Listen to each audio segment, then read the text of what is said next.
Mag-aapritada tayo ng manok. Tingnan mo yung ating manok. Isa't kalahati ito. Siyempre, hindi mawala yung tomato sauce, patatas, carrots. Nagmamadali na si mga pakuking atsal natin, bawang, sibuyas.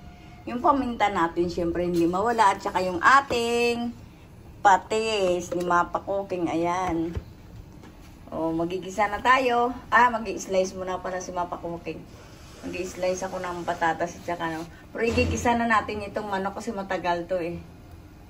O, babalik si Mapa Cooking. Thank you sa nag-subscribe kay Mapa Cooking. Thank you very much. Grabe. Ang bilis ni Mapa Cooking ngayon ha. Talagang si Mapa Cooking ngayon wala nang ginawa kundi araw-araw upload. Kasi nga eh, syempre nagdadagdagan yung acting subscriber. Thank you sa nag-subscribe kay Mapa Cooking. Busy si Mapa Cooking pag ibang araw kasi nagtitinda ko ng water. Okay na mag-slice ako. Sandali. Magigisa na tayo. Ito yung ating oil. Konting oil lang kasi magmamantika na yung ating manok. Siyempre, lalagay na natin yung bawang. Mabilis na luto na to. Kasi ang hali na naman ako nagluto.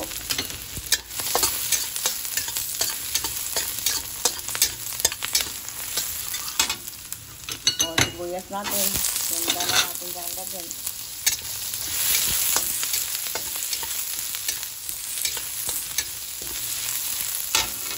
Lagyan na natin yung ating manok.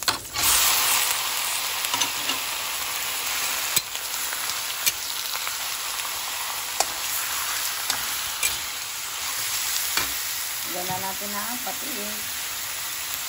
Hindi na natin ito yun kasi matagal pa. Siyempre, di mawala yung ating paminta. Naglalagay na ako ng paminta.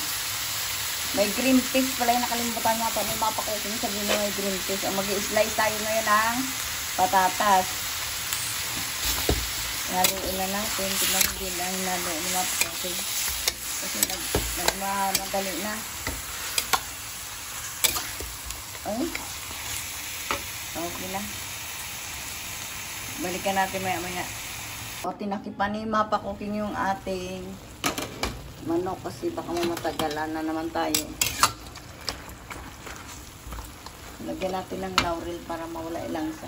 Pero ang antayin natin talaga mawala yung ating siyempre pipritoy na ni Mapa Cooking yung ating carrots. Ayan. Para mamaya ilalagay na lang.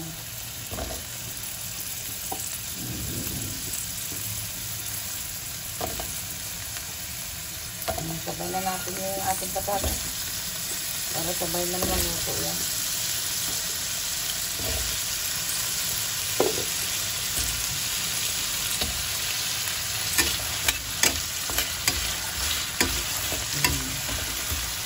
Antayin lang natin yung ating manok mag-juicy. Talaga matanggal yung langsa natin sa ating manok. Ayan, ating manok. Takipan natin, balikan natin. Pag wala na yung sabaw niyan, saka natin balikan. O, yan yung ating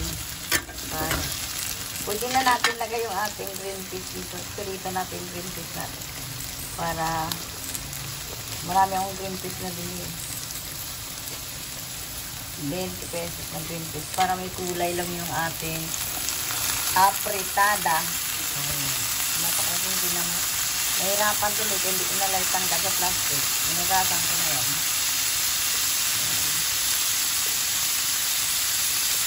Lagyan natin ng green peas para maganda yung ating tulad ng ating green peas.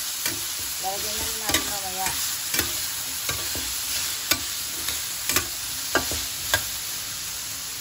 Pagka binibisa ko yung ating atsal. Ayan, yung atsal natin may pula. Saka may green. Tignan mo.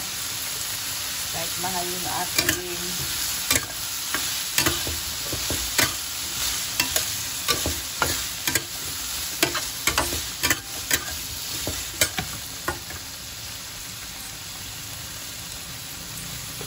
balikan na lang natin. Luto na yan. Papatayin na natin maya-maya to.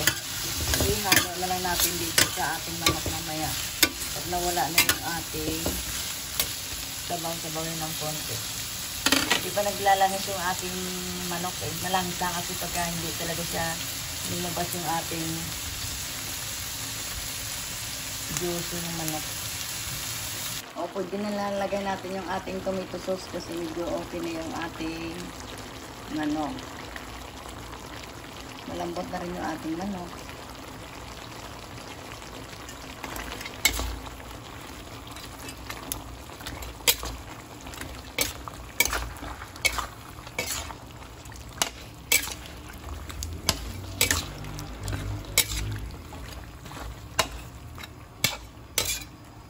Si Mapa Cooking pala hindi talaga yung maglalagay tayo ng Nor chicken. Siyempre yung ating patis. Lawrence patis yung si Mapa Cooking. Sa inyo lang kung anong gusto nyong patis. Pero ang ginagamit ko ng patis, Lawrence patis. Ayan. Lawrence talaga. Siyempre hindi ako maglalagay ako ng water. Isang tasa lang. Okay na to kasi hindi lang masarap pag marami.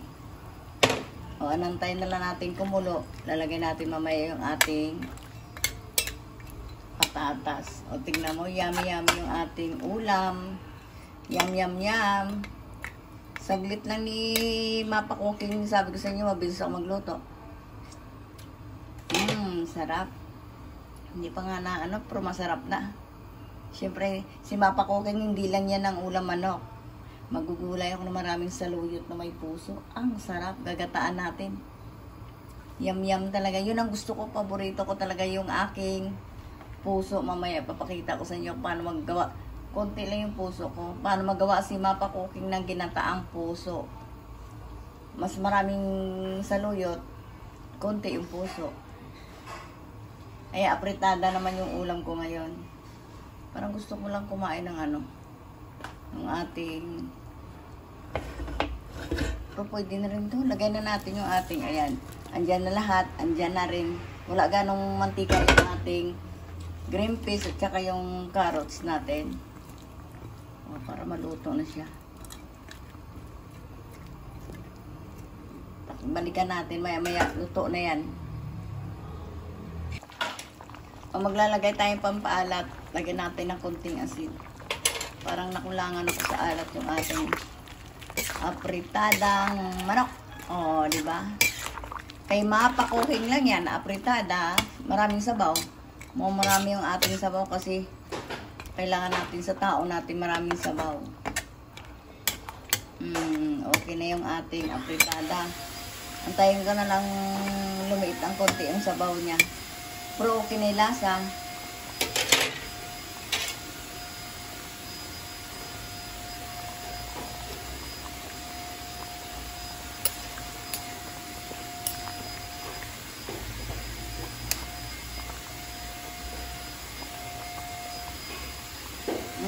Sarap na.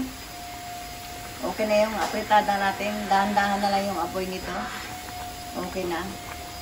Thank you sa nag-subscribe kay Mapa Cooking. Thank you very much. Ayan. Nagluto si Mapa Cooking na apritadang manok.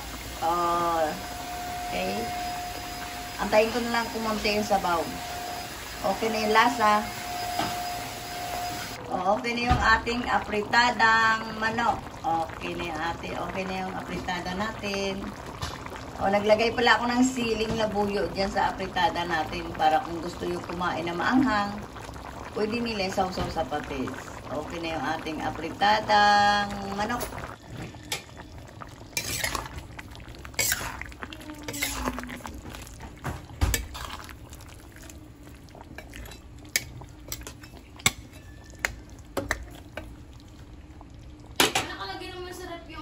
Like and subscribe. Thank you for watching.